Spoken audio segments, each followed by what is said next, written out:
June Archer, this is 50.com. I just got a little excited because I seen the family on here. Ladies and gentlemen, it's your man, June Archer. This is the Winner Circle. Of course, Hailey Kilgore, London Brown, and my brother Malcolm Mays back again, season 3. No holds barred. Listen, deceit, self-destruction, imploding. Hailey, can we see the love that was lost come back this season with you and London Brown? I'm very excited for the fans to be able to see how they continue to move forward in their relationship. I love it. London, a lot of emotion last season. Your character was stretched. I like where your arc is going. For you, what is the best part of season 3 that you're looking forward to in terms of what your character is doing moving forward? Let me just say, so for the sake of everything, you think this would be shown after the first episode or before? After. All right, well then great. I think that people can look forward to everything that Marvin has learned from therapy and learned from his mistakes from therapy and trying to build special honest relationships and stuff like that. We're going to see all those lessons being implemented in the 3rd season. No, I love it. Uncle Lou, a lot going on with your character. You got one foot in the music business, one foot in the family business. Mm-hmm. What was the struggle like in terms of allowing yourself to be vulnerable in that character to be able to give us the best version of yourself? Well, I like to say, at least this is the first time me vocalizing it, but I've said it to somebody else recently. I was like, my inspiration for this season was Hailey Kilgore because she's the only person in our cast who's perpetually remained melancholy for an entire fucking season. So I had to tap into my Hailey. I had to tap into my HK this season and find a way to find dynamicism, I guess is the word, amongst being pretty much predominantly morose and sad, the entire situation, and find the hills and the valleys within that overarching darkness, which is difficult, so that it don't become one note. So I say HK, my inspiration this season, man. Thank you for that. No, an inspiration she is.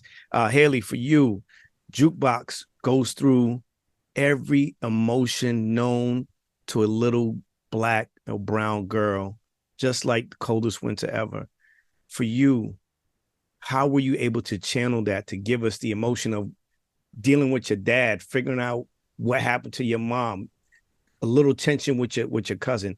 How were you able to channel that to give us the best performance this season? I think there are a lot of things that little black girls can relate to, unfortunately, when it comes to Jukebox. I just tapped into like life. I had a really complicated relationship with my dad growing up that fortunately now is a lot better and actually very solid. But yeah, unfortunately I have some things that I can connect to there, but also just like we have really bomb writers.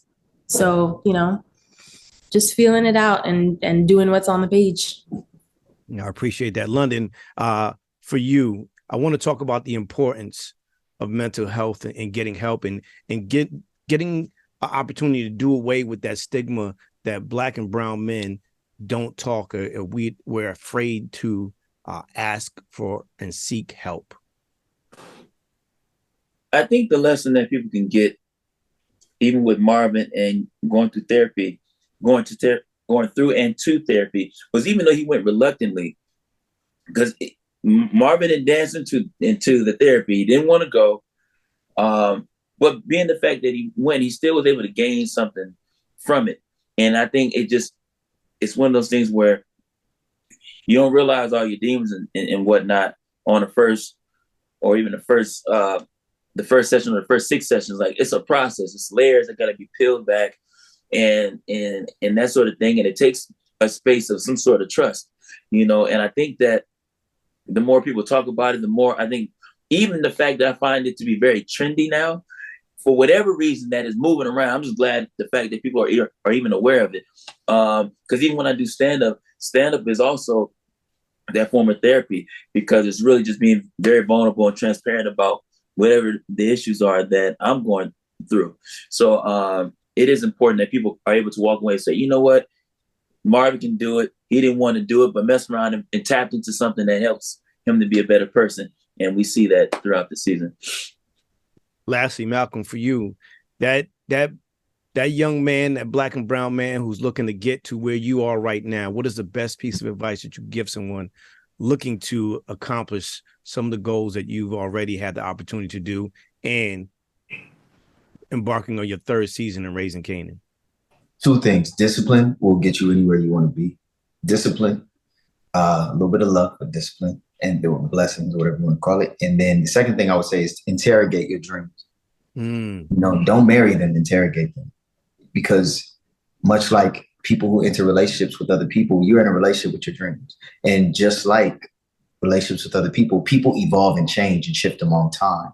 So when you pick and choose to do something with your life overall, that's a lifelong marriage, and you have to really interrogate what is it about the thing that's driving you to get up every day and fight the world to go get there. So you have to always reorient your love and reorient your, people they do their vows over, you in a relationship with your dreams. So make sure that you're always interrogating the relationship you have to your dreams, why they are your dreams in the first place, and stay disciplined along that journey. That's what I would say.